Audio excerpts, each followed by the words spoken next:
Buenas noches para todos.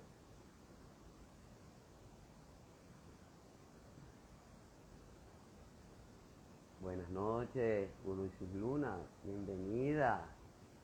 Eres nuestra primera participante en este en vivo del día de hoy. Esperemos que se conecten más personas y que nuestro invitado acceda a la parrilla para dar inicio a este en vivo, en el que hablaremos sobre el psicoanálisis y fundamentalmente el nudo borromeo. Buenas noches, Yanes Jiménez, bienvenida. Bienvenida a este en vivo sobre psicoanálisis con el doctor Eduardo de Armas, venezolano.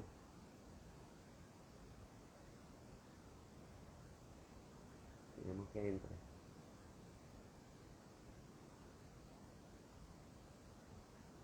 Estoy transmitiendo por María Andrade Eres, ¿cierto? No vaya a pasar lo que la vez pasada, que fue por otra de mis cuentas.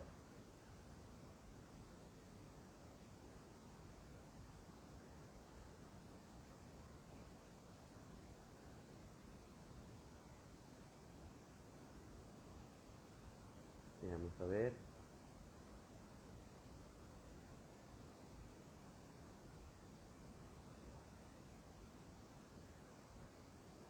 ¿Cómo está la poesía? Uno. ¿Cómo te va con la poesía?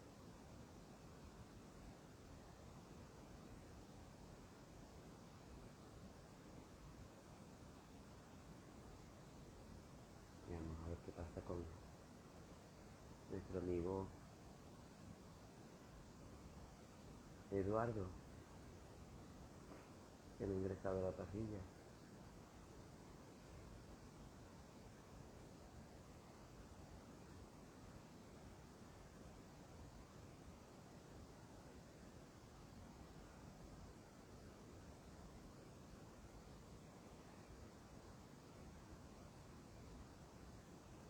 Buenas noches para todos.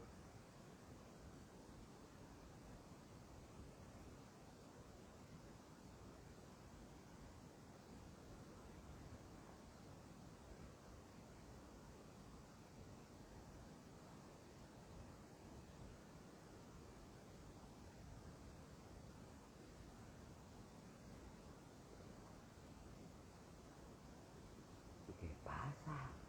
¿Qué pasa?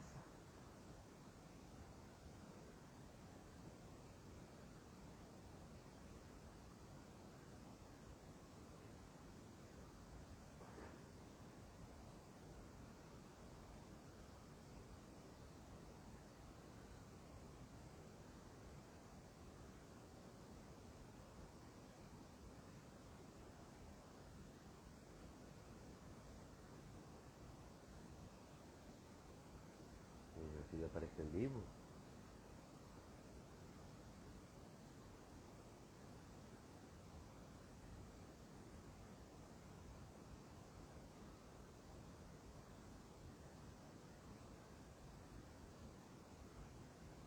Sí, aparezco en vivo. Ahí estoy en vivo. Hola, Edgar Ortega, bienvenido. Buenas noches a este en vivo con el doctor Eduardo de Armas.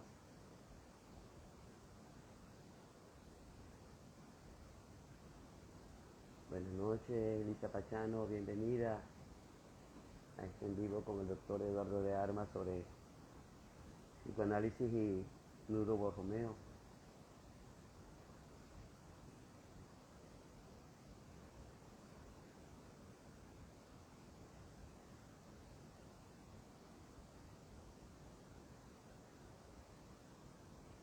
El doctor de Armas está en Venezuela. Esperemos que tenga bien su conexión de internet hoy para poder llevar a cabo nuestro diálogo.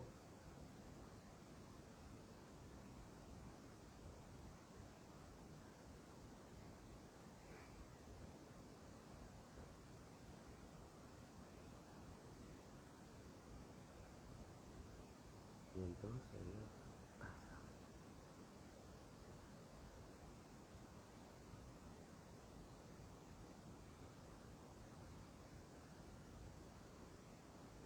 Estoy en vivo.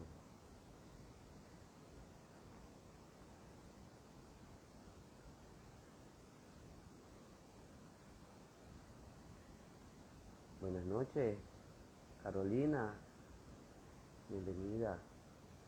Esperando a nuestro invitado, el doctor Eduardo de Armas, para iniciar este en vivo.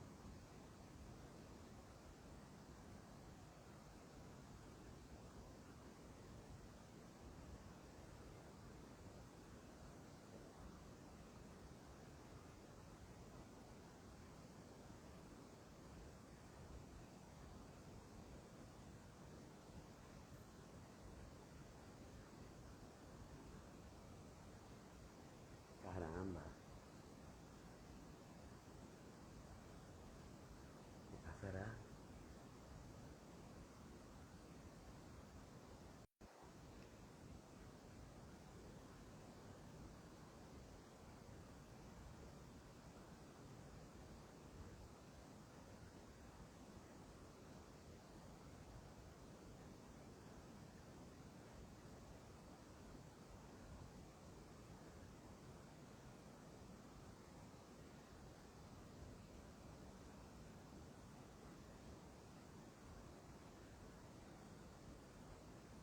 Vamos a ver qué pasa.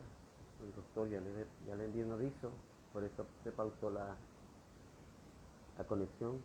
Le envió un aviso que estoy en vivo.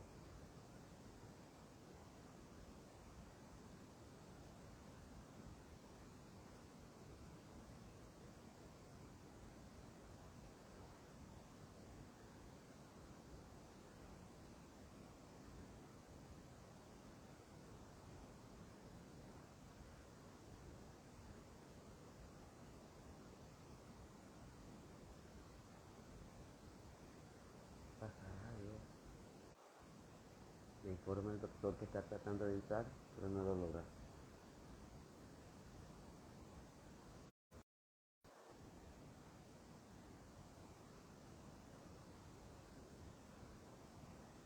Buenas tardes, Aimé, bienvenida.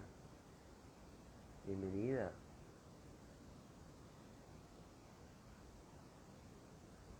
Bienvenida. El doctor dice que no está pudiéndose conectar. Esperemos un momento que creo que sí lo va a poder lograr.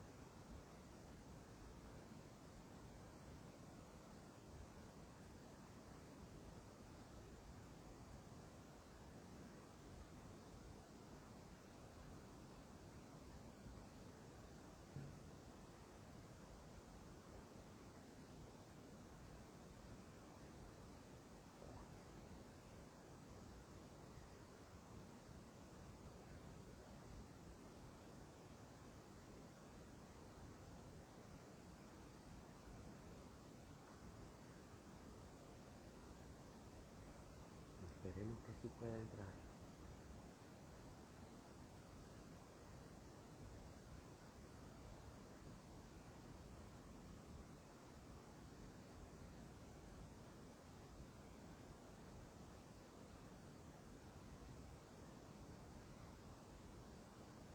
Pues ya estoy yo, la otra cuenta, conectada. Buenas tardes, Belki. Bienvenida. Esperando al doctor Eduardo de Armas para que ingrese en vivo. Momento, por favor. Esperemos que el doctor se conecte porque ya me llamó que lo va a hacer por su celular, de tal manera que el doctor se conecte porque ya me llamó que lo va a hacer por su celular, de tal manera que podamos. Y ahora yo estoy mirando al revés. Ahora sí. Vamos para acá. Allí. Buenas noches a todos los que se están conectando. Bienvenidos. Ya llegó el doctor Eduardo de Armas.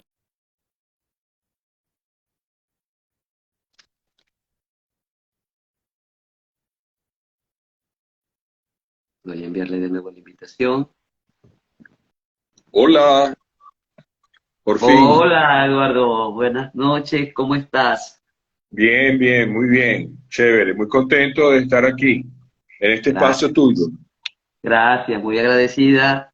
Infinitamente agradecida. Es un honor para mí tenerte esta noche y espero que a medida que se vayan incorporando nuestros amigos, nuestra audiencia, podamos pues brindarle una información bien sencilla, bien concreta sobre lo que es el psicoanálisis, fundamentalmente cómo estos elementos de los que habla Lacan, que también hablaba Freud de ellos, del inconsciente, el preconsciente y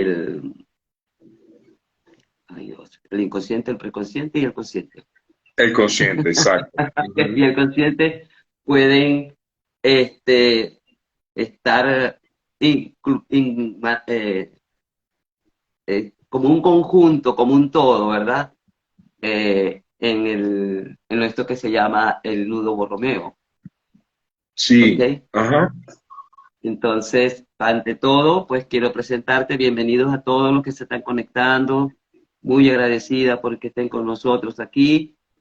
Les pido por favor que cualquier duda que tengan, cualquier inquietud, cualquier pregunta que tengan a bien hacer, la dejen en la parrilla.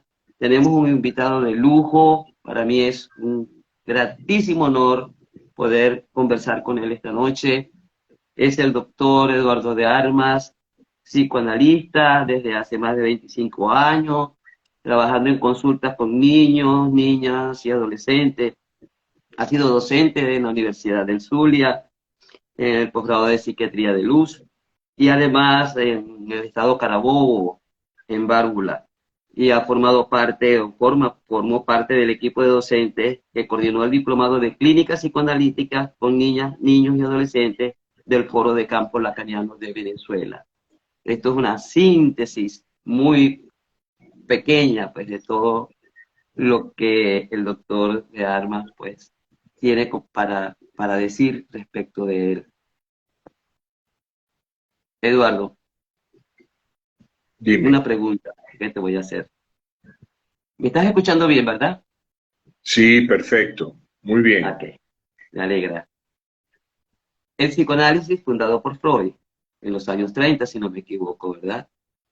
Eh, Derivó a través de sus alumnos, de varios de sus alumnos, en diferentes movimientos psicoanalíticos, pero con una perspectiva, vamos a decir, propia.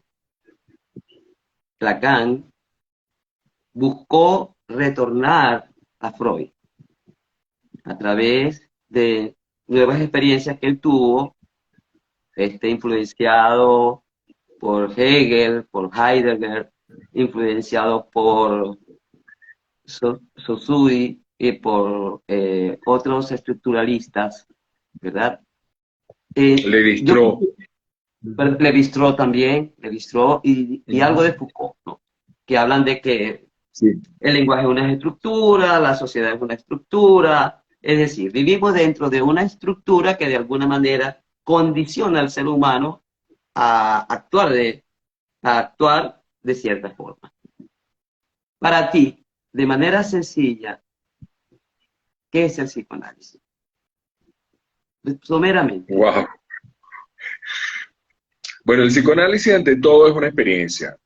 Es una experiencia de saber. Eso es el psicoanálisis.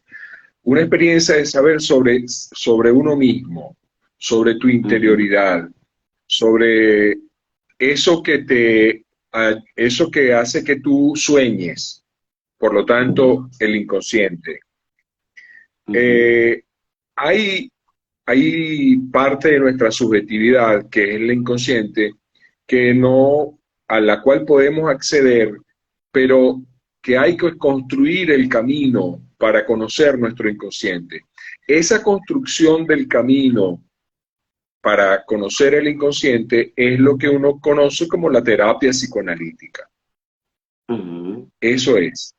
Ok, Dicho dicen así de una manera muy simple. muy sombrera, dicen que este, eh, Lacan tomó de Hegel su concepción de vacío, de la nada. Hegel decía que el ser es, que no es en otro, que es, y que ese ser es nada, es vacío, y que solo a través de la dialéctica es que puede, de la confrontación, en el caso, extrapolándolo al nivel de psicoanálisis, esa confrontación entre el discurso consciente e inconsciente cuando se está en terapia es lo que lleva a encontrarse al sujeto. ¿Okay? Por otro lado, también tenemos la visión de que es lo impensable, es lo inconocible, y que la persona lo primero que ve es su imagen, y al ver su imagen, ¿verdad? Se divide, y al dividirse se ve como objeto, pero al ver la madre, que es su referente principal, o vamos a decir, su figura más significativa, deviene el deseo. Entonces, ¿cómo? Y ahí comienza lo imaginario de ese nudo a manifestarse, si no me equivoco. ¿Por allí va la cosa? Bueno, un poco por allí van los tiros, sí. Fíjense, la cuestión humana, el psiquismo humano arranca con una falta. Uh-huh. Eso es, eso es una constatación fundamental que tenemos que tener. Una falta desde lo imaginario, porque la imagen del cuerpo masculino y la imagen del cuerpo femenino son distintas, y una falta desde lo simbólico, por Uh-huh. efectos de, por efectos de la ley, por efectos del modo como nosotros nos organizamos. Entre los seres humanos tenemos padres, abuelos, etcétera. Ya va. Uh-huh. Tengo una llamada de no. Perdón. Tenemos padres, abuelos, tenemos ascendentes y tenemos Uh-huh. descendentes. Y esa ascendencia o esa descendencia depende de un tabú, porque hay algunas mujeres y algunos hombres con los cuales podemos reproducirnos, pero hay otros que no. Uh-huh. Eso depende de cada cultura y de cada momento histórico. Entonces, esa falta, ese no puedes con todos, es lo que nos Por ejemplo, diferencia con los animales.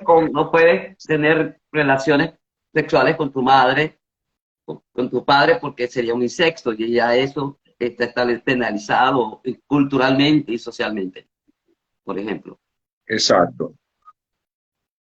Entonces, no puedes con todos, es que, bueno, hay un límite, hay una limitación. En Uh-huh. cambio, esa limitación es lo que crea la historia. ¿Por qué? Porque entre los leones, por ejemplo, el que fue un hijo de una leona puede convertirse en el macho alfa y después cubrirla, o sea, fertilizarla y tener hijos con ella. Uh-huh. Entonces, ¿esos que son hermanos o son hijos o son qué? Entonces, Uh-huh. justamente el tabú del incesto, esa prohibición que crea una imposibilidad, crea la historia, porque hace que unos estén primero y otros después. Hace que unos puedan llamarse padres y otros hijos. Uh-huh. Y todo eso es por una falta, por un agujero, por por una imposibilidad. Esa imposibilidad la creamos los seres humanos. Es una Y, creo que, creación nuestra.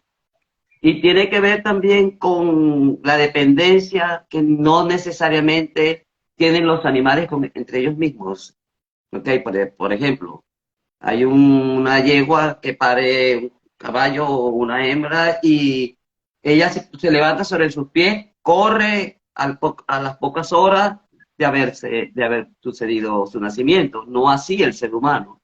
El ser humano No, depende de la madre o de la figura significativa que está cerca de él. ¿Okay? Entonces ya exactamente. esa dependencia no le permite que por sí mismo pueda ir descubriendo las cosas, sino que es a través de otro ¿verdad? Bien sea a través de los símbolos, es decir, del lenguaje que recibe, o bien sea a través de la imagen que ve en ese espejo, ¿ok? Que él pueda ir como que llegando a verse, a mirarse, a reconocerse. Dice que no se reconoce como sujeto, sino como objeto, porque por esa Exactamente. experimentación que sucede. Bueno, eh, a ver, justamente los seres humanos somos de los pocos marsupiales que hay en la naturaleza. ¿Por qué? Porque nacemos incompletos. Nuestro desarrollo neurológico está Ujú, incompleto. No nos valemos no nos valemos por nosotros mismos, tal como tú acabas de decir. Lo ocurre con los canguros, ocurre con los rabipelados y bueno, con algunas otras especies. Entonces, es el otro, dependemos de lo que llamó Freud la asistencia ajena. O sea, ujú, dependemos de que otro nos cuide. Y ese cuido es el amor. O sea, no hay otra lectura posible a eso. La mujer que cuida a un bebé, sea suyo o no lo sea, porque a veces ujú, una abuela cría a un bebé o una tía o una ujú, mujer cualquiera que se lo consigue, cría a un bebé, ujú, ella lo hace por amor, ella toma a ese bebé como un objeto de amor de ella. ujú. Y por ese amor, ella lo cuida, le habla, lo asea, lo nutre y es capaz de dar su vida por él. O sea, de hecho, da su vida por él, porque toda su energía y toda su vida está alrededor del bebé. Y gracias a eso, el bebé crece y se hace un ser humano independiente. Entonces, ese asunto es un asunto crucial, porque de alguna manera nos hace estar en deudas con el otro. Ujú. Nos constituimos a partir del otro. Pero ¿qué de cosa del otro? Del amor del otro. Pero el otro, ¿por qué nos ama? Nos ama porque él estaba en falta. Él siente ese ser humano, esa madre, siente que le hacía falta algo. Y ese bebé, ese hijo o ese niño que está criando, es eso que viene a ocupar ese lugar, como tú lo decías, de objeto que obtura su falta como ser humano o su falta como mujer. Entonces, eso es un asunto fundamental. Nosotros nos hacemos seres humanos porque hay un agujero, hay una falta a la cual nos enfrentamos. Y esa falta se supone que va a perdurar de por vida. Vamos a vivir en falta Siempre, siempre. siempre. Somos seres de deseo. Siempre Ajá. estamos en falta. Siempre estamos en falta. Siempre queremos tener algo, hacer algo, realizar un proyecto, tener una empresa, tener un trabajo. Siempre tenemos deseo. Los deprimidos, justamente, son aquellos que no tienen ningún deseo. Y si no, un deprimido no entra en un proceso importante de, de cuidarse, de autocuidarse o de aceptar el cuidado de otro, termina muriendo. Es así, la depresión es terrible. ¿Y qué es la depresión? Es la falta de deseo, eso que nos hace seres humanos. Ahora bien, yo pienso que pudieras estar deprimido o deprimida y es porque sientes que quizás hay una falta que tiene que ver con propósitos que tienes, con realizaciones que no has logrado, pero no necesariamente es porque no sientas que no tiene sentido, que no tiene, o sea, que estás en total desánimo, digo yo, o necesariamente va Bueno, acompañado con ello, o es acompañado, o va acompañada siempre de una depresión, de un estado de ánimo donde no se vislumbra futuro, etcétera. Bueno, hay gradaciones, obviamente. Yo estoy hablando del caso extremo de una depresión grave, ¿no? Por supuesto que hay gradaciones. Hay depresiones que son leves. Uno se entristece. Al final de cuentas, la depresión es, lo explica Freud, es una retirada de la libido del yo. El yo tiene que ser divinizado, tiene que ser amado. Pero, En eso consiste el pero no narcisismo. necesariamente tiene que ver con, en el caso de Lacan, con el pene, pues. Eso, no necesariamente. Tiene que ver con lo fálico. ¿Qué cosa? Ese sentimiento, esa sensación de la falta de amor. No, perdóname, María, pero no entiendo tu pregunta. No sé si te estás refiriendo a la depresión o a qué te estás refiriendo, disculpa. No, me refiero a lo último que estabas hablando, ¿ok? O sea, hemos dicho que somos seres en falta, ¿cierto? Sí, Y que siempre vamos a vivir sí, en falta. Ahora, sí, habrá momentos en que esa falta se convierte en un nivel de angustia tal, de melancolía tal, que te impida funcionar en la vida, ¿ok? Porque ya sí, sabemos que somos seres que deseamos, ¿verdad? Vivimos en sí, función de las carencias. Y me supongo yo que por eso es que nos establecemos ciertas metas, buscar ciertas formas que amortigue esa falta. ¿Ok? sí. Entonces, Sí, de alguna manera el yo siente que no puede realizar sus deseos, que no tiene la ujú, energía para hacerlo. Entonces se ujú, siente inútil, se ujú, siente, o sea, no está siendo amado por sí mismo. Hay ujú.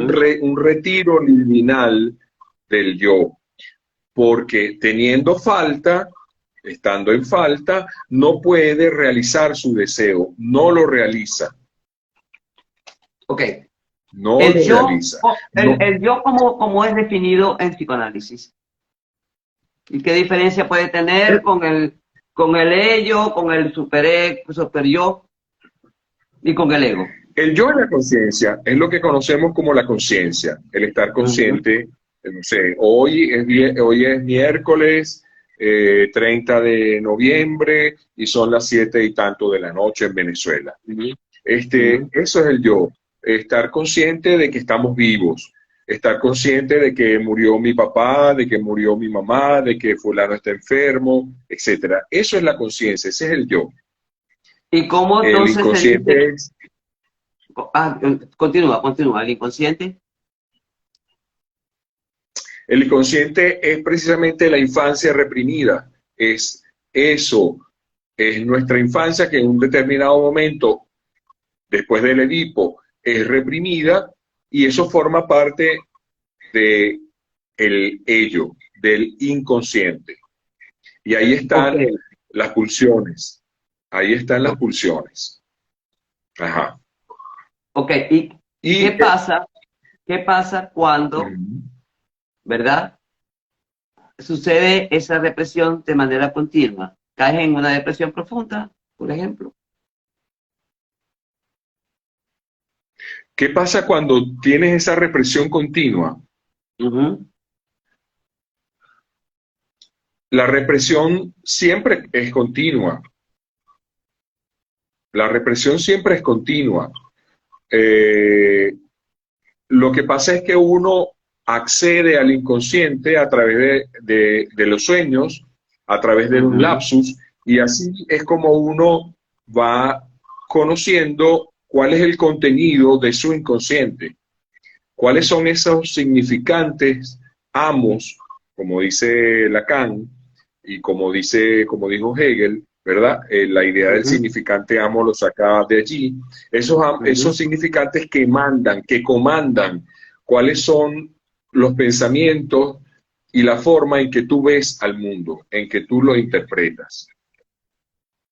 Ya. Y dime una cosa, según lo que yo he leído, este, eh, Lacan habla de significantes que se unen a otros significantes, Sí, ¿ok? es así. Lo contrario de Strauss, que hablaba de significante y significado. Perdón, lo contrario de Freud, dijiste. De Strauss, de Levi Strauss, de Strauss, perdón. Ah, del electro. Sí. Ah, ok. Eh, no sé del electro, Perdón, sí. de Saussure. Ah, de Saussure, sí. Sí, De sí, Fernández de Saussure, Saussure. sí, del Sí. lingüista. Ajá, El lingüista es correcto, sí, es correcto. ajá.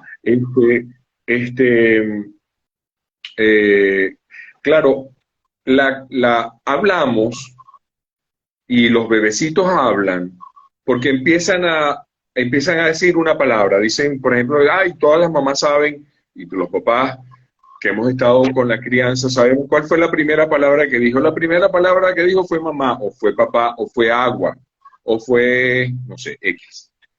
Ujú.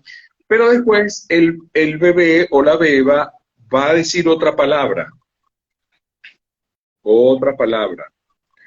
Esa otra palabra se va a conectar con la primera y Ujú. va a ir formando una, una oración, una cadena.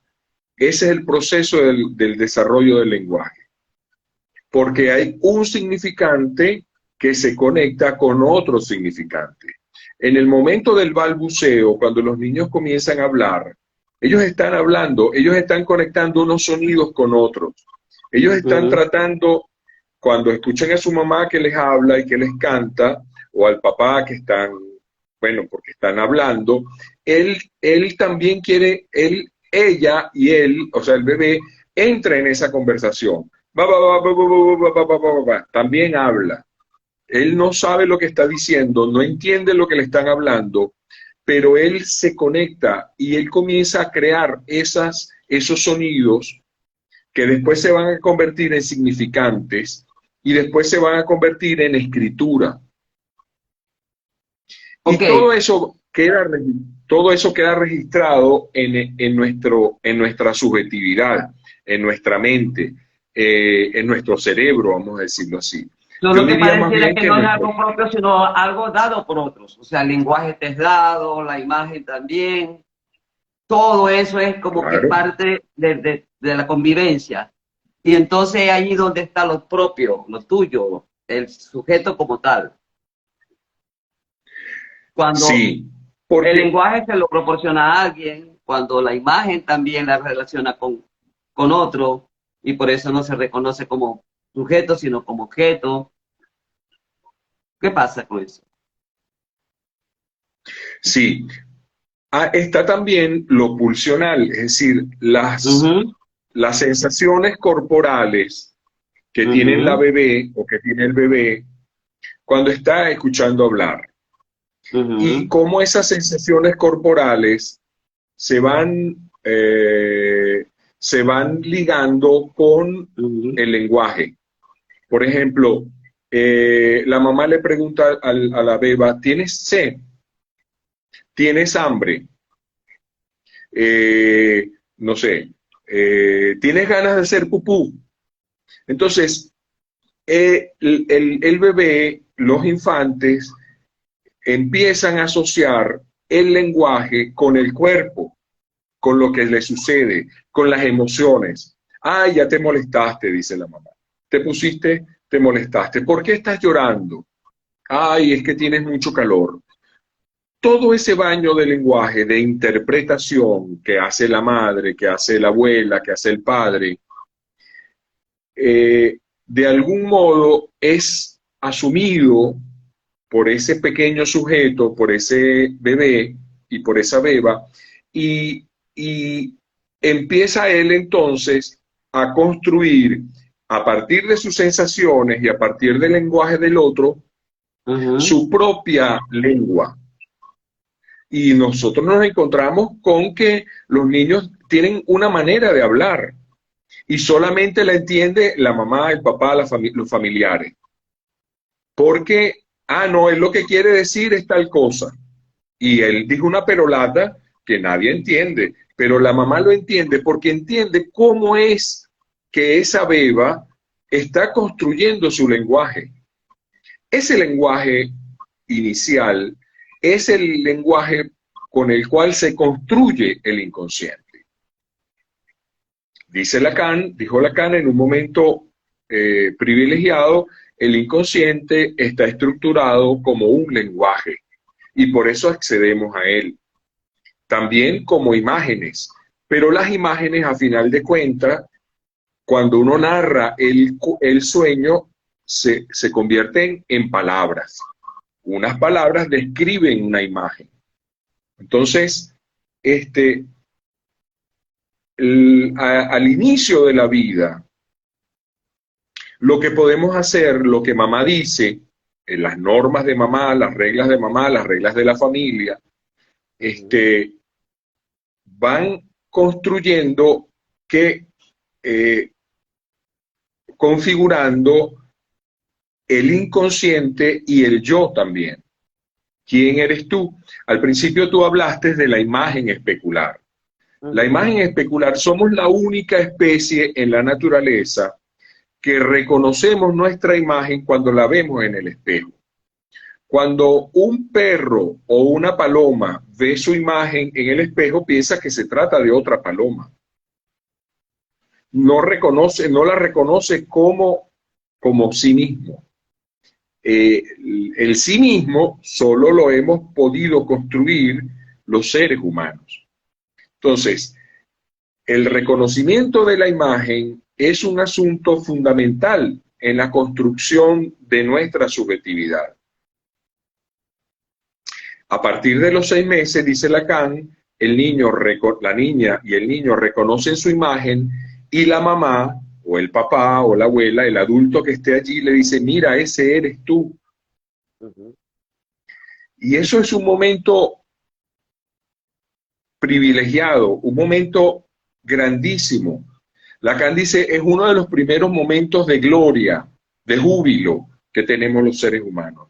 Porque venimos de esa prematuración, es decir, de ese ser unos marsupios, unos seres incapaces de comer por nuestra propia cuenta, incapaces de limpiarnos por nuestra propia cuenta, completamente dependientes, para encontrarnos que ese eres tú es una imagen bella, porque todos los bebés son hermosos, y además está la alegría y el alivio que el adulto, la mamá, la abuela, la tía, el papá, el tío, el hermano, el hermanito, le ponen a la mirada cuando ven esa imagen.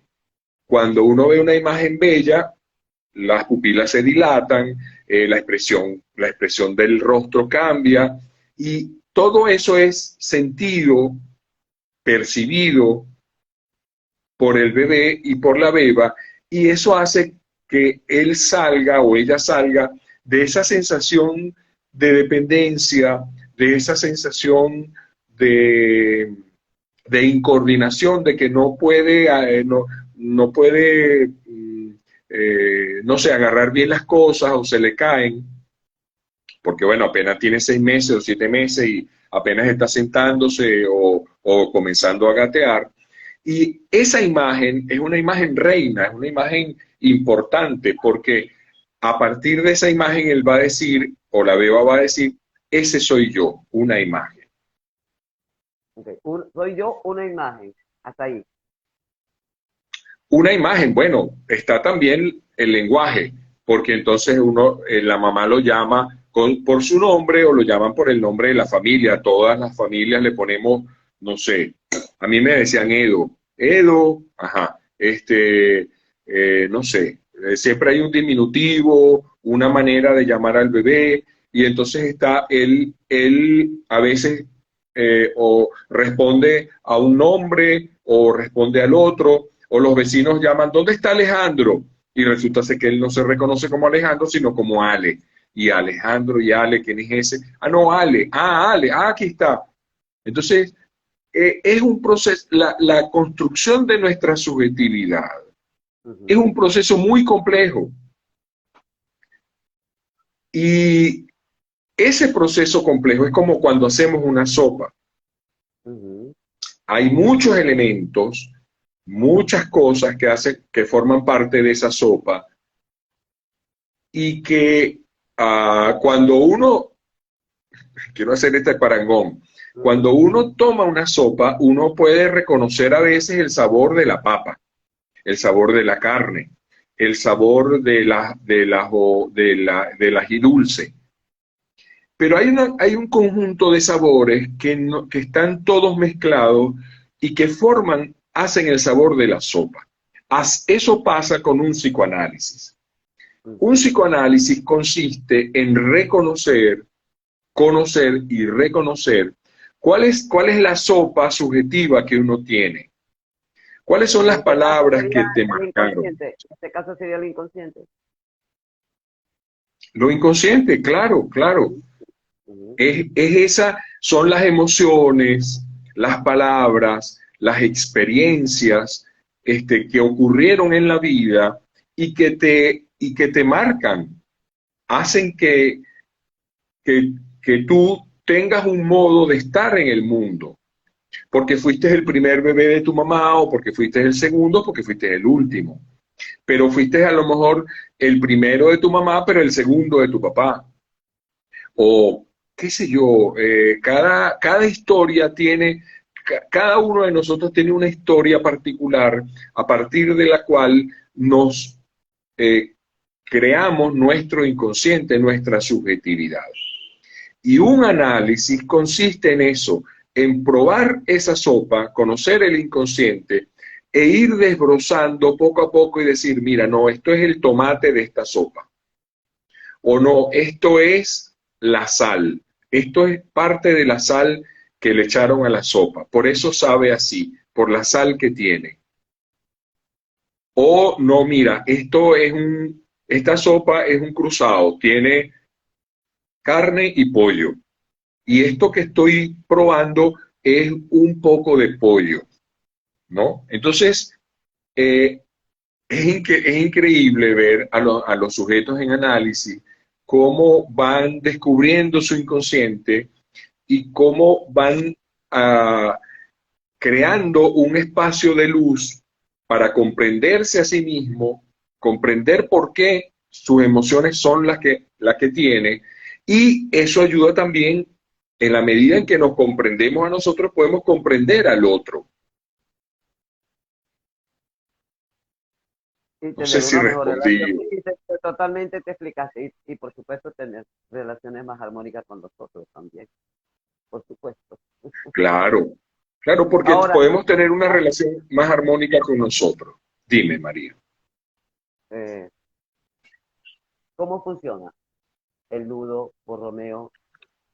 Esos tres componentes del nudo, que es la imagen, el simbólico y lo real. Porque creo que, entendido que, según lo que yo he leído, lo real no existe, existe una realidad. Sí, fíjense, el nudo Borromeo es una estructura topológica que le ayuda, a partir de la cual Lacan tomó y se ayudó para explicar la subjetividad humana. Entonces, es para eso, no es para otra cosa. Entonces, en nuestra subjetividad está lo real. Lo real es eso que no ha sido nombrado. Por ejemplo, en un sueño, un sujeto habla de una imagen que vio en el espejo, y esa imagen es de un tigre y ya, por ejemplo. Y en el proceso de interpretación del sueño ese sujeto se da cuenta de que esa imagen especular habla de su propia agresividad. De la agresividad del soñante. Que no necesariamente la Y agresividad del otro, porque a veces pueden creer que es de la agresividad de otro.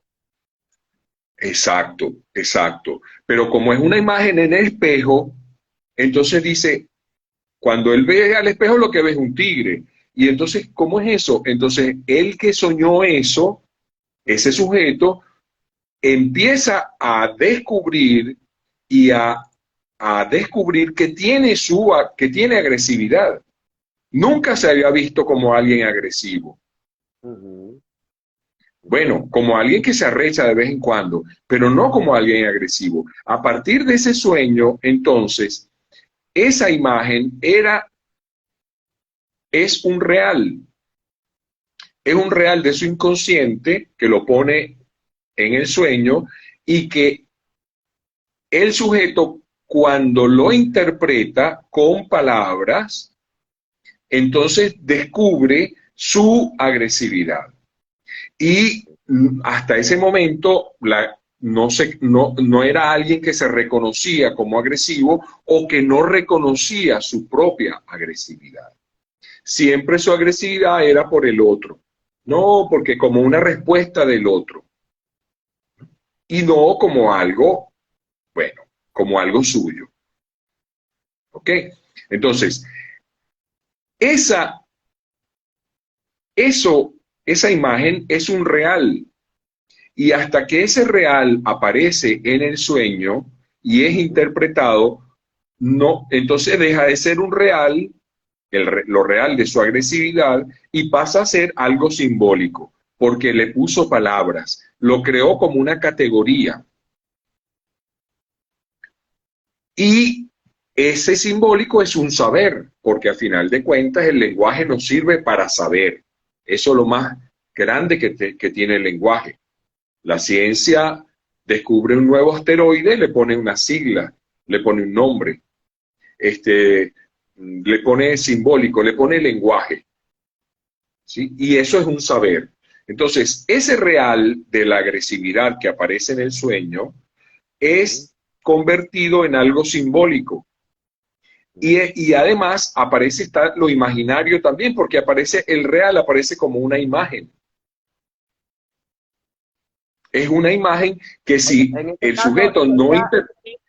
en este caso es el tigre, la imagen del tigre. Sí, Ok. exactamente, la imagen del tigre. Entonces, esa imagen este, no es un operador, sirve, es un elemento que sirve para construir un saber. Entonces, lo real es eso que no sabemos de nosotros y que podemos saber, que aún no tiene palabras. Que sí se Lo puede acceder imaginario, sin la muerte, sin la muerte. perdón, Porque que se sabe sin que haya necesidad de morir. Que se puede acceder a él sin que haya claro, necesidad de morir. claro, esa es la gran cosa humana, que podemos saber sin necesidad de morir, claro, claro. Sí, sí, sí.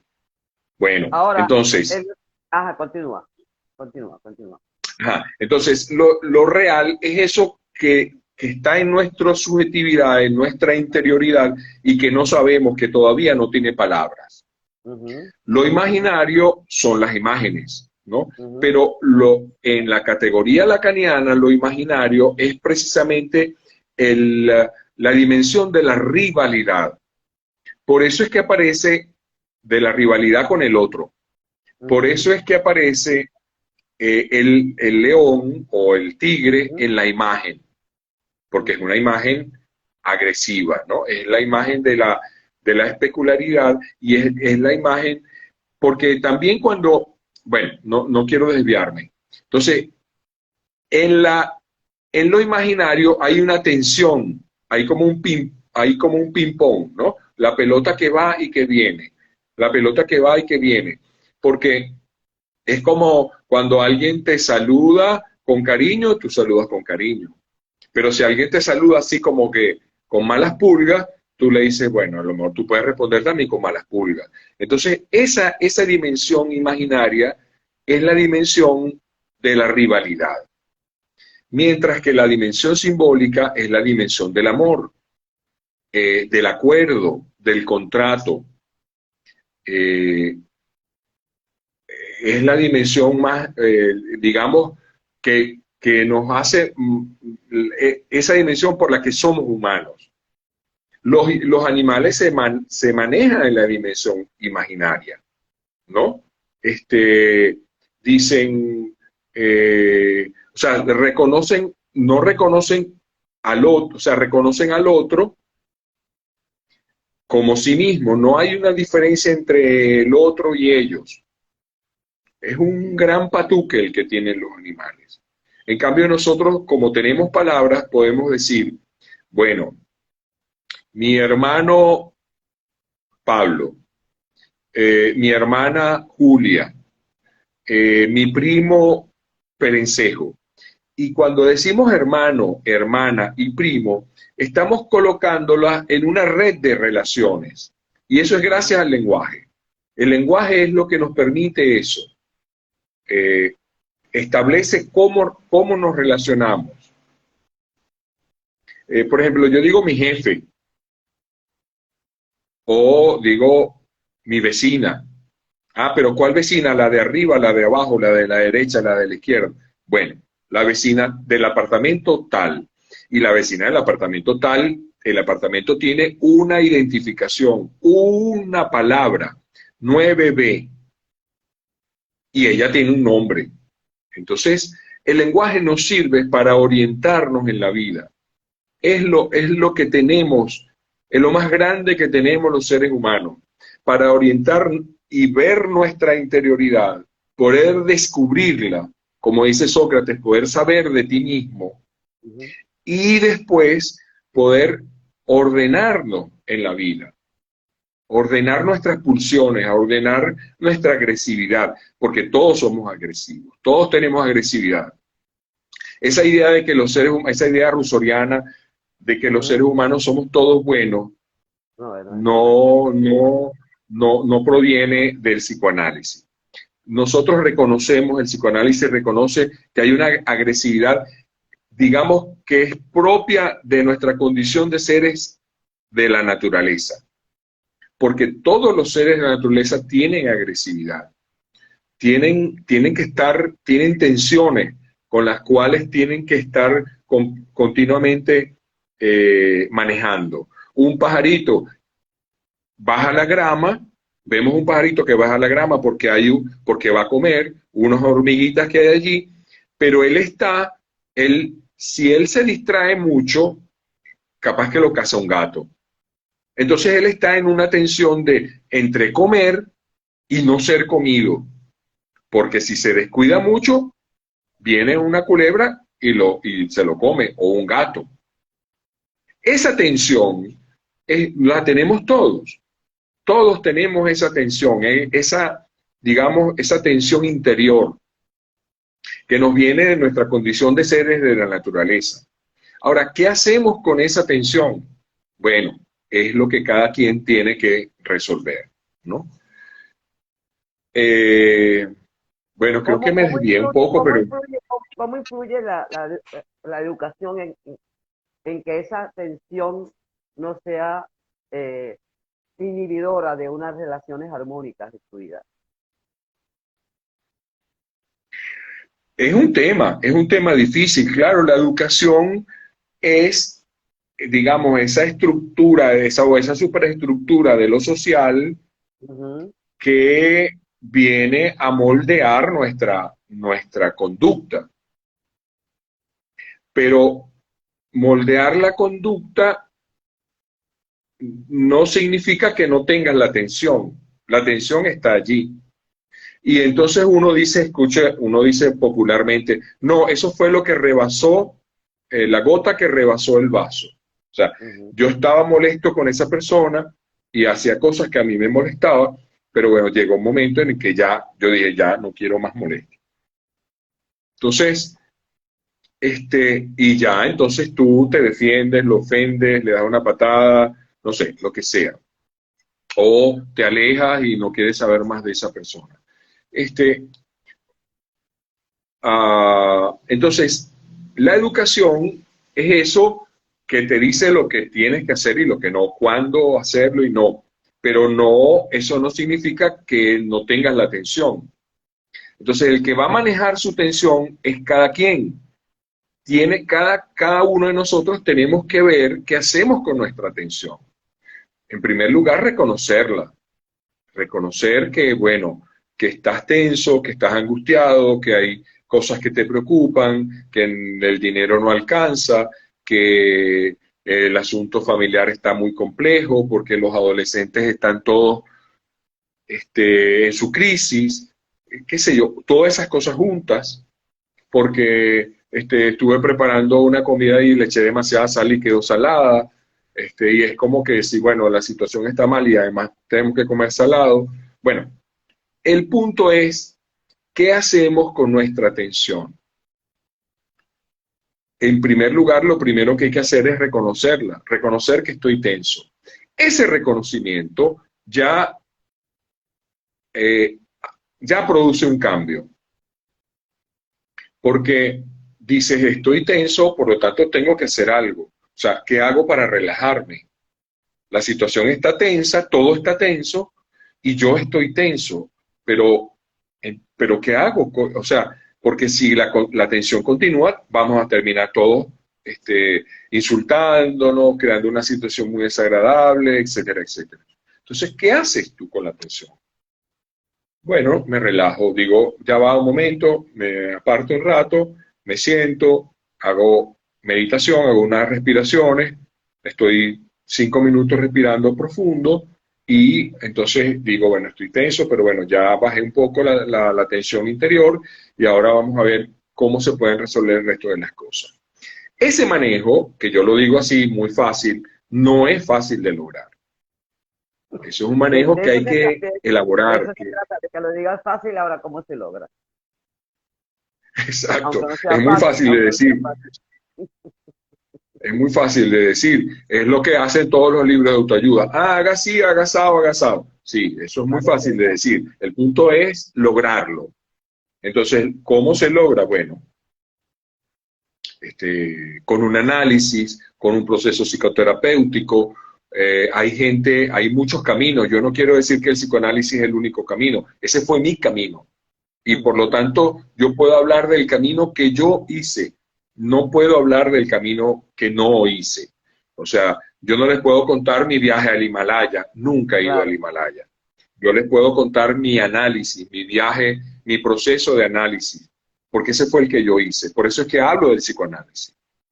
Pero bueno, no sé, un budista, tal vez, perdón, un budista tal vez, bueno, llegue al nirvana y él va a hablar del cuál fue el proceso que él hizo, ¿no? Cuál fue el proceso que él construyó para llegar al nirvana. Entonces, uh, entonces, ¿cómo cada quien resuelve ese punto? Bueno, es una responsabilidad de cada quien, porque al final de cuentas tú, digamos, lo que conocemos como felicidad, o sea, tu tranquilidad, tu búsqueda de la paz, tu búsqueda de la armonía contigo mismo y con los demás, es una responsabilidad tuya, no es una responsabilidad de los demás. Ahora Es una una pregunta, responsabilidad tuya. para los psicoanalistas, ¿es posible llegar a ser feliz? Claro, claro, claro que sí, pero la felicidad es como la paz. Ujú, La felicidad es como la paz. La felicidad hay que construirla. ujú, claro. Llamamos a veces felicidad a un momento de satisfacción, a Ujú, un momento o tal vez a un momento de tranquilidad, de sosiego. ujú. Pero eso hay que construirlo, eso no viene solo, hay que construirlo. Y como somos seres sociales, tenemos que construirlo con nosotros mismos y con los demás. En la medida en que tú puedes reconocer tus tensiones, tu agresividad y qué hacer con ella, en esa medida tú puedes reconocer las tensiones de los demás y ver qué haces con esas tensiones también. Y no responder necesariamente de la misma manera como los demás lo hacen. O sea, tú dices, bueno, pan, te dieron una frase hiriente. ¿Qué haces con eso? ¿Devuelves la frase hiriente o sencillamente deja que caiga en el vacío. O sea, entonces ese saber hacer es una construcción. Esa felicidad, o sea, ese nirvana, tenemos que construirlo. No es que llegue un momento de felicidad. O sea, una cena rica, una cena sabrosa, tenemos que construirla. Pasamos días programando la cena. Vamos a hacer la cena de Navidad. ¿Qué vamos a hacer? Hallacas, ensalada diplomática. No, mejor hacemos ensalada, la de ruedas, maracucha, muy rica, por cierto. Pero ¿qué más? ¿Qué vino vamos a...? Bueno, un vino, combinamos con vino blanco, con vino tinto. No, bueno, una y una, para que el que quiera blanco, que... Entonces, esa cena de Navidad la construimos. Y cuando estamos en ese momento de la cena, tan rico, tan divino, es una satisfacción muy grande, pero eso no llegó de la nada. Eso hubo que hacer toda una planificación, las compras, hacer la comida, etcétera, etcétera, etcétera. Entonces, la satisfacción humana la tenemos que construir. Ahora dime una cosa. Ajá. Dime una cosa con esto del nudo. Ajá, Deben sí. estar armónicamente entrelazados y en convivencia mutua para que no se caiga en una psicopatología, por ejemplo. Sí, exacto. Entonces, volvamos al nudo. El nudo tiene un aro, que es el aro de lo real, que ya dijimos que es lo real. El otro aro, que es lo simbólico, lo imaginario, ya dijimos lo imaginario. Y el otro aro, que es lo simbólico, que es el lenguaje. Ya hablamos del lenguaje. Esos tres aros están entrelazados, entrelazados de tal manera que si uno desconecta uno, se desconecta todo. Después Lacan, al final de su reflexión sobre la condición humana, sobre la subjetividad, nos propuso la idea de un cuarto aro, que es el síntoma, que se enlaza con los otros tres. ¿Ok? Entonces, la idea del nudo Borromeo y de la topología lacaniana es una idea genial, porque Lacan pasó de la estructura, la idea de una estructura que, como tú bien lo acabas de citar, uno ve una estructura como una cosa rígida, como una cosa fija, a el nudo Borromeo. Cuando uno tiene un nudo Borromeo, uno puede ser, o sea, pueden haber distintos modos de relaciones entre los nudos. Si uno de esos nudos los ve como los círculos de Euler, como unos subconjuntos, pues bueno, uno puede hacer que, por ejemplo, el subconjunto, la intersección entre real y simbólico sea mayor o sea menor, ¿verdad? Si es mayor, entonces hay de parte de lo simbólico hay una mayor injerencia de lo simbólico en lo real. Por lo tanto, significa que ese sujeto sabe más de su inconsciente, sabe más de ese real que tiene en su interioridad. O lo imaginario también. Entonces, eso le permitió a Lacan salir de la idea de la estructura, que siempre fue considerado como un estructuralista, todavía lo sigue siendo. Pero Lacan al final dejó la idea de la estructura como algo fijo para proponer una idea más flexible de las relaciones entre lo real, lo simbólico y lo imaginario. De tal manera que hay algunos sujetos que tienen más imaginario que simbólico, más simbólico que real o más real que todo lo demás. Por ejemplo, un artista tiende a ser más imaginativo, por ejemplo. Puede ser. No necesariamente, no necesariamente. No. Un artista es un creador que utiliza su inconsciente. Un pintor, Sí, cualquier artista, cualquiera de las artes. Okay. La arquitectura, la pintura, la escultura, cualquiera de ellas. La danza. es alguien que utiliza su inconsciente para ponerlo afuera.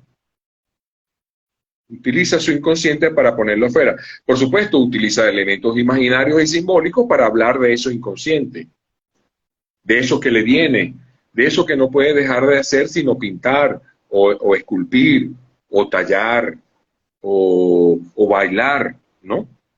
Danzar. Entonces, eso es algo. Pero ese sujeto, bueno, por ejemplo, conocemos muchos artistas que son psicóticos. Nuestro Reverón, Dalí, muchos artistas son psicóticos, lo cual no demerece nada su obra, ¿sí? Y para lo cual uno diría que tiene un nudo Borromeo, bueno, muy particular, ¿no? Muy particular. No es que tienen más imaginario ni más. En ejemplo, en el caso de Dalí, en el caso de Dalí, por ejemplo, ¿cómo lo ejemplificarías tú? La función del nudo allí. No te estoy escuchando bien. En el caso de Dalí fue lo único que te escuché. De Salvador Dalí, ¿cómo tú sientes que funciona el nudo allí cuando dices que Dalí era psicótico? Sí, bueno, sabemos que David era psicótico por muchos estudios que se han hecho desde antes. Yo no conozco, no he leído, no conozco en particular el caso de David. Tampoco conozco literatura nuestra que haya hecho la propuesta de cuál es la topología de David, de Dalí. No lo sé. Así que lamentablemente no puedo responderte eso. Aquí hay alguien que dice, Euromontero dice, Margarit Duras. Margarit Duras también. Sí, también. También era una psicosis, sí, Lacan lo dijo claramente. Y otros escritores también. Bueno, Joyce. Era otro psicótico, el presidente Schreber. O sea, la psicosis no es que la psicosis te sirve para ser artista o no te sirve. Nada que ver. Alguien es artista porque produce obras de arte, porque produce escritura, porque produce danza, porque produce arquitectura. Es porque produce eso. Y ya, produce objetos de arte. Objetos que sirven para la satisfacción, para la reflexión humana. Sí. Ok, pero Perdón. en ese caso se dice que fue psicótico alguien porque, vamos a hablar de un creador, porque en sus obras habían elementos que podían llamar la atención de que se movía hacia una psicosis o por qué, o por su obra. No por las obras. No por las obras. A veces las obras, cuando es el caso de la escritura de Joyce, sí, porque se trata de escritura, sí ayuda digamos, a lo que sería el diagnóstico. A veces las obras ayudan, pero no siempre. No necesariamente toda obra de un psicótico habla de su psicosis, no necesariamente. En el psicoanálisis no hacemos generalizaciones. Okay. No nos gusta hacer generalizaciones. Es cada quien, por eso es que Lacan al final usa la topología y el nudo Borromeo, porque esa combinación de real, imaginario, simbólico, anudado por un síntoma, eso es una combinación que es de cada quien, de cada uno tenemos una combinación particular y única. Pero que existe, no puede dejar de existir una de ellas, que necesariamente las tres están presentes. Sí, necesariamente las tres están presentes, exactamente. Eso es digamos, ese es el elemento estructural, que ahí están las tres dimensiones, lo real, lo simbólico, lo imaginario, y el síntoma como que anuda todas esas dimensiones. Dice Euro Montero, ¿el inconsciente es una repetición? Sí. Hace una pregunta. Sí, claro. porque, porque el inconsciente insiste, es un real que insiste siempre en pedir, en pedir significación. Es algo que se repite. La repetición es uno de los conceptos fundamentales del psicoanálisis. La repetición es lo que confirma que tenemos inconsciente. Okay. Sí. Lo que pasa es que puede ser que alguien incurra en repeticiones constantes no tenga claro que es parte de su inconsciente. Claro, O es una obvio, representación del sí. inconsciente. Ajá, Dice, ajá, bueno, así es. Carola dice, Armando Riverón, ahora dime una cosa, ¿cómo hacer para vivir en deseo, en falta y en algunas repeticiones o en constantes repeticiones? Vamos a los extremos. No te, deseo insaciable, porque el deseo no siempre va a existir, la falta siempre va a existir y la repetición también existe. ¿Cómo hacemos para Sí, integrar todo eso fíjate, para que no sea un torbellino de una revolución interna que no te deje vivir? una gran revolución, una dificultad muy grande, sí. Fíjate, el deseo y la falta son dos conceptos solidarios. Ok, O sea, no hay deseo sin falta claro. y no hay falta sin deseo. O sea, Uh-huh. ellos dos son dos conceptos solidarios. Deseo porque estoy en falta. Y entonces, este, ¿qué hacemos con nuestro deseo? ¿Qué hace el sujeto con su deseo? Bueno, algunos lo ponemos como un deseo insatisfecho. O sea, limpié la casa y quiero la casa limpia para estos días de Navidad. La limpio. Ay, pero bueno, digamos, yo dije, bueno, voy a estar hoy 8 horas, 10 horas, 12 horas. O sea, siempre hay un límite, ¿verdad? Hasta que el cuerpo aguante. 16 horas limpiando. Bueno, limpié, pero siempre hay algo que no limpiaste. Ok.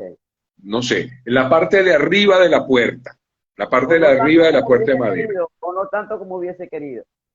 o no tanto como hubiese querido, o no con tanta calidad. Entonces, Uh-huh. eso es el deseo insatisfecho. En cambio de decir, coño, pasé 8 horas o 16 horas limpiando y todo está bellísimo, reluciente, extraordinario, el sujeto dice, coño, pero me faltó la parte de arriba de la puerta, ¿cómo es posible, coño? No, así no, Bueno, no, eso Naguará, o lo que sea, pasa es que hay gente que es permanentemente insatisfecha, ¿no? Por eso de buscar la sí, perfección. sí. Entonces, es como se dice popularmente por allí, ¿no? Ven lo vacío del vaso y no lo lleno. Es correcto.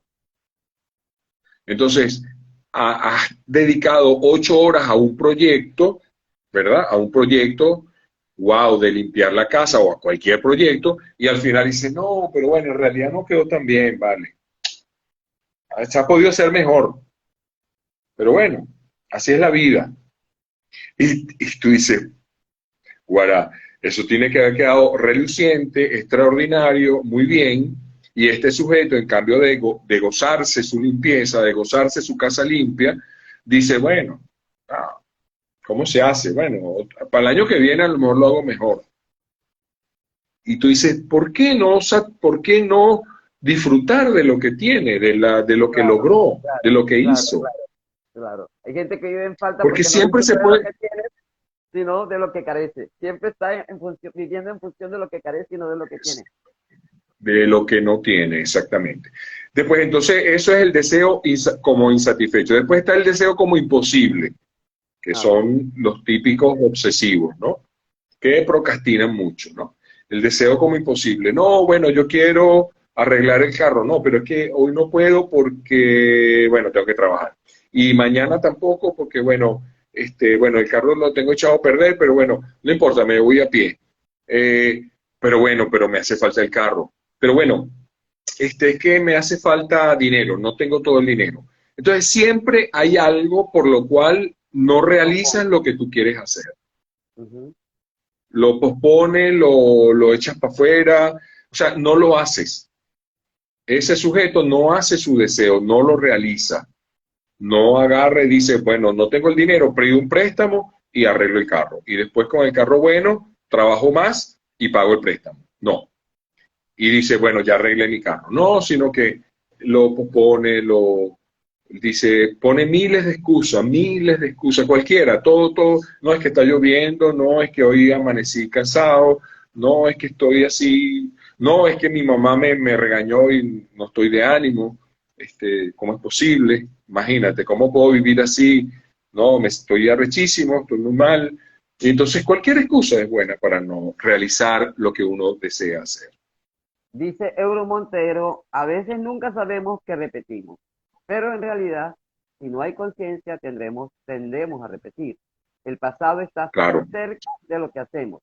Y también dice, leyendo me di cuenta que en realidad nunca deseamos lo que deseamos. No sé por qué lo dice, pero bueno, aquí lo dice Euro Montero. Leyendo me di cuenta que en realidad nunca deseamos lo que deseamos. Por cierto, por aquí hay una frase de alguien que me interesa que, a ver si la rescato, porque tiene que ver, no sé, ah, aquí dice, Euro Montero también dice, es decir, repito y hace una interrogante, y luego existo. y luego Así que existo, sí, yo quiero, ahora tomando esa frase y luego existo, tú sabes, todos saben ustedes que Descartes habló de pienso, luego existo. O sea, soy consciente sí, de que pienso y existo. Pero dicen que Lacan dijo lo contrario, dijo, pienso donde no soy y soy donde no pienso. claro. ¿Cómo Claro, es eso? porque eso es, Explícamelo Lacan porque está, yo ahí pienso donde no ajá, soy y soy donde no pienso. Lacan está explicando justamente la diferencia entre lo consciente y lo inconsciente, porque el yo pienso es la conciencia. Entonces, pienso donde no soy, porque Ujú. soy mi inconsciente. Ah, O sea, ok, en el fondo, perfecto. ¿entiendes? Pienso donde no soy, porque, ¿por qué? ¿Qué soy? Soy mi inconsciente. Y soy, ¿y cómo es la otra parte? Y soy, Y bueno, soy lo donde no contrario. pienso, y soy donde no pienso. Y soy donde no pienso, claro. Porque soy qué? Soy mi inconsciente. Es correcto, es correcto. Entonces, así de simple, es muy sencillo. Entonces, y la repetición forma parte del inconsciente. Entonces, en la medida en que tú sabes de tu inconsciente, es decir, sabes cuándo repites, cómo repites y por qué repites, ya no vas a repetir de la misma manera. Tal vez, Nico, no es que vas a dejar de repetir, porque Ujú. en ningún inconsciente, ningún proceso de análisis o de psicoanálisis nos hace Ujú. ángeles, nos hace Ujú. perfectos. No vamos a dejar de repetir, porque el inconsciente no va a dejar de ser inconsciente nunca. Pero vamos a repetir de otra manera, vamos a repetir menos, vamos a repetir unas cosas, vamos a repetir de una manera distinta. La repetición cambia un poco, no es exactamente igual.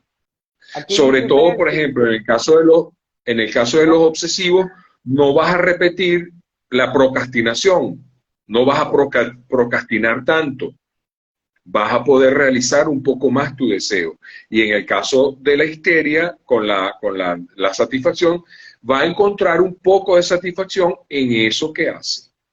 ok, aquí hay una pregunta, Edu, que dice, entonces, ¿por qué no Se se puede cumple el educar el deseo? inconsciente.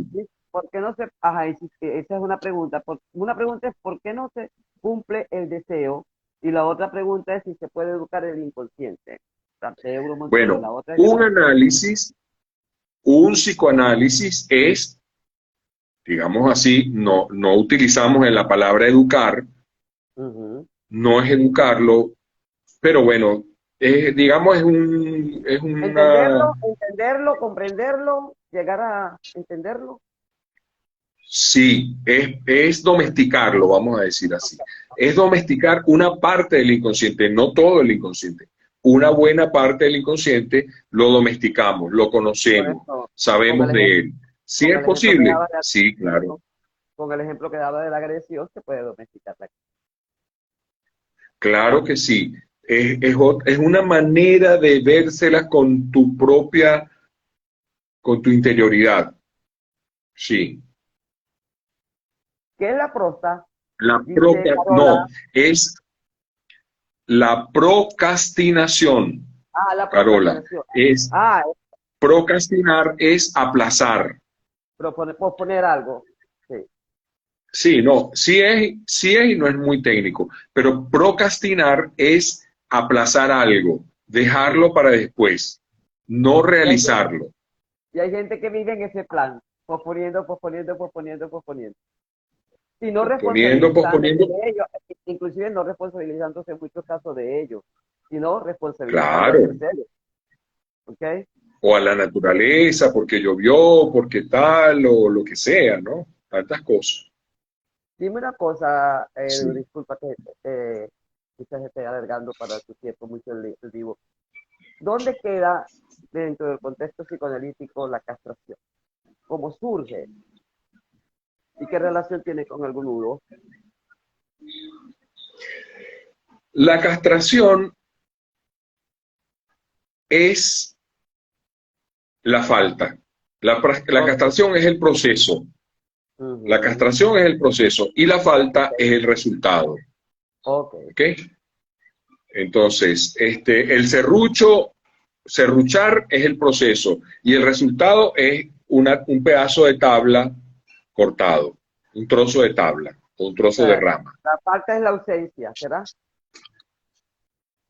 La O falta es la la falta, ausencia, la exactamente. falta es la ausencia.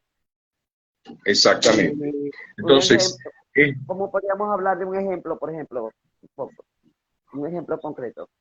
Castración ajá. que termine en falta. Bueno, bueno, eso. El bebecito, el varón, se enamora de su mamá, ama a su mamá. Lo estábamos diciendo en un principio. O Ujú, sea, ujú, la mamá lo ama y él responde con amor a su madre. O la ujú, bebecita también ujú, ama, ama a su madre y responde con amor a su madre. ujú, Pero ese es un amor que no termina de ser un amor carnal ujú, ujú. Ok, por el tabú. ok. ¿Hay una castración? Entonces, ahí hay un proceso de castración, claro, porque hay algo que no puedes hacer, hay algo que no vas a tener, hay algo que no tienes. La otra castración es una castración imaginaria, Ok. porque porque como el cuerpo masculino y el femenino son distintos, Ujú, entonces eh, es como el juego que está muy de moda ahora, ese de comparar dos imágenes. ¿Cuáles son las faltas? ¿Qué hay ah, que sí, hay sí, en uno y ¿cuál es la que no diferencia? hay en el otro? La Las diferencia. diferencias, exactamente, las diferencias. Entonces, el cuerpo humano masculino y el femenino son distintos. Entonces tú dices, un varón pudiera decir, bueno, ¿y por qué yo? Porque a mí no me dieron una vulva, una vagina. O una mujer dice, bueno, ¿y por qué a mí no me dieron un pene? Un varón puede decir, bueno, ¿y por qué yo no tengo senos, tetas, unas tetas así bien tal? Porque yo no puedo amamantar. Bueno, eso es la castración. Ok. Eso, o sea que ahí la castración viene por lo real, se llama privación, lo que tienes como organismo y lo que no tienes. Hay quienes nacen con un solo riñón, Ujú, por ejemplo. Este, eso es una privación. Es algo con lo que no naciste, no ujú, tienes ujú, eso, ujú, no fuiste dotado de eso.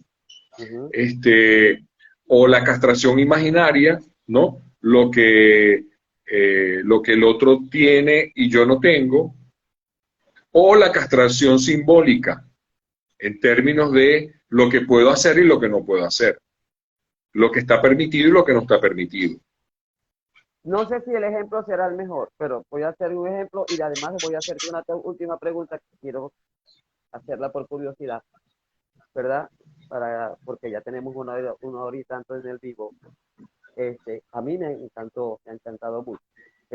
Una cosa, una persona que se siente hombre, pero es hombre genéticamente y se percibe en el cuerpo de una mujer mentalmente, ¿es una forma de castración? O sea, una forma No, de castración en el no, sentido de, de porque, o sea, porque puede implicar el que él mentalmente se está viendo como un hombre, pero se siente una mujer, o viceversa. No, no tiene que ver nada con eso. no, no, no, no. Al contrario, es una negación de la castración. Ah, ok, ok. Es O al sea, digamos, contrario, es una negación de la castración. ¿Por qué? Porque, bueno, porque tú tienes lo que tienes y no tienes lo que no tienes, ¿no? Tienes lo que tienes y no tienes lo que no tienes. No sé, no tengo los ojos, pero la de pronto cosmética ayuda mucho. y si quisiera tenerlo, Bueno, y quisieras tenerlo, a lo mejor lo quieres tener. Eso está muy bien, es un deseo. Bueno, las mujeres que quieren, que tienen pechos pequeños, quieren tener pechos más grandes y se hacen una cosmética una cirugía. y tienen pechos más grandes. Y los trans terminan cambiando su cuerpo para convertirse en otra cosa. Pero Ok, entonces es más bien negar la castración, ok. negar lo que no tienes y asumir imaginariamente, y bueno, y la cosmética ayuda a, a, que sea también de alguna manera real, asumir algo que tú no tenías, o sea, lograr tenerlo. Hay calvos que se implantan cabello. Claro, claro. Para superar la Bueno, falta. ¿qué le pasó? Está la falta, le falta el cabello, a mí me falta el cabello, entonces yo me implanto cabello y tengo cabello. O otros se ponen un peluquín, O como un sea, ya no estás bisoñé que en se falta, llama. ya no estás en falta ni estás en deseo de eso. Podrás tener necesidad de otras cosas, pero no de eso. Exacto, exacto, Carola exacto. dice Carola me escuchó cuando dijimos o que dijiste que procrastinar es posponer, Carola. Es aplazar y aplazar y aplazar algo que debes hacer y que por múltiples razones, bien sea reconocida por ti o no reconocida por ti, sino fuera de ti, deja de hacer. ¿Ok? Ahora bien, la última pregunta es, además de darte infinitas gracias por haber estado esta noche conmigo y soportar mis torpezas quizás en la forma de preguntar, decidiste ser psicoanalista. Sí, lo decidí. Por qué psicoanalista y no otra especialidad psicológica? Vamos a decir, dentro de las tantas Bueno, que se estudian. la verdad es que en parte es por el azar. La verdad es que en parte por el azar. Lo que sí es cierto es que desde muy pequeño yo iba con mi papá a una hacienda del señor Manuel Vargas, que eran ellos dos grandísimos amigos, mm, dos grandes amigos. Y mi papá iba a esa hacienda y me llevaba con él. Y desde pequeño, desde muy temprano, yo me pregunté, bueno, esto, los campesinos, ¿no? Ujú. Mi madre viene de una familia campesina. Entonces, el ser campesino es algo que está muy cerca de mí, de mi historia. Entonces yo me preguntaba, ¿por qué estos campesinos, estos señores son como son? Es una pregunta que es sobre el ser, ¿no? Sobre cada quien. O sea, al final de cuentas me estaba preguntando, ¿por qué soy como soy? Porque mi papá Claro, decía que yo era así, que yo era asado, que yo era macullado, y mi mamá decía, no, tal, tal. Todo el mundo pensaba tenía una opinión sobre cómo era yo. Pero al final de cuentas, ¿por qué cada quien es como es? Eso es una pregunta. Esa pregunta me llevó por la vida, siempre. De tal manera que yo estudié educación en la Universidad de Carabobo pero no estudié educación matemática, ni literatura, ni física, ni tal, sino que estudié mención orientación, que Ok. tiene que ver con, bueno, con eso que no es dar clases, sino estar vinculado con los estudiantes, con los muchachos. Ujú. Yo siempre, y después yo estuve un tramo de mi vida haciendo trabajo e investigación social, que sigue siendo la pregunta por la condición humana, ¿no? En el caso de los trabajos en ciencias sociales sobre lo gregario, sobre cómo nos comportamos como especies, como grupos.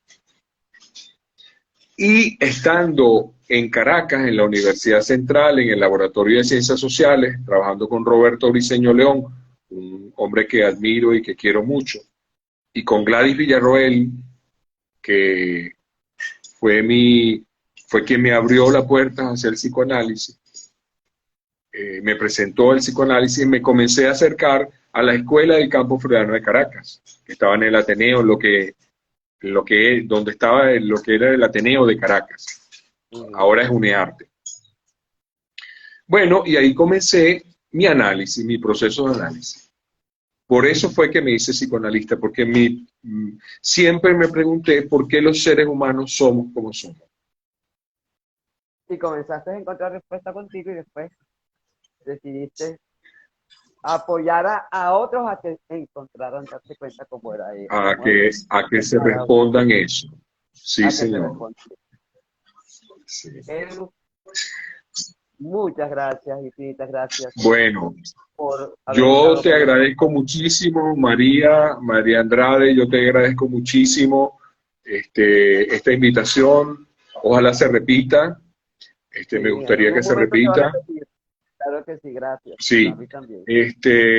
Agradecerle también a las personas que nos acompañaron, que hicieron preguntas, bueno, eh, no sé, crearemos otros espacios para poder seguir hablando de la subjetividad humana y del ser humano. Dice, dice Edu Gracias, María. Montero, qué maravilla, gracias Edu. Gracias María, No, dice Ebro, gracias a ustedes por estar con nosotros y les agradecemos por favor que si pueden acceder, dejar sus comentarios en el vivo una vez que quede descargado, va a quedar descargado esta cuenta.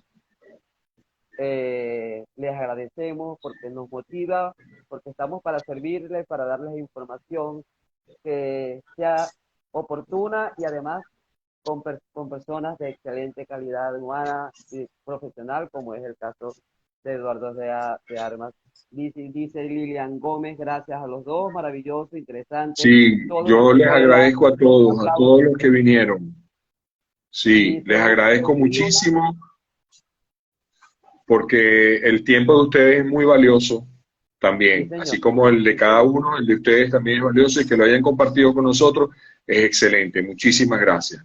muy agradecida. Eduardo, que tengas una feliz noche. Gracias a Alicia, porque gracias a Alicia te conocí. A una Ajá, mujer que me ajá. acompaña, y además una excelente artista en todos los sentidos, porque ahora con la En todo el editorial, sentido de la palabra, exactamente. la editorial y además una gran poetisa, ojalá algún momento también me pueda aceptar la invitación, ya una vez se Acompañar, la claro hice, que sí. para que habláramos de poesía, de su obra, y disfruté mucho el sábado que colocó un compartir de poesía allá Ah, de en el poesía, sí. En la estuvo librería genial. Calatos estuvo muy Sí. buena, sí. Muy bueno, yo me lo vi todo y después ella cuando lo bajó, lo descargó, lo volví a ver. Dice, bueno, gracias Alicia por estar disponible. Y Mi bueno, amada gracias a Alicia. todos, Bueno, un abrazo, un ustedes de abrazo. mí y de ustedes. Feliz noche. Chao, hasta luego. Chao, chao. Gracias. Gracias, gracias.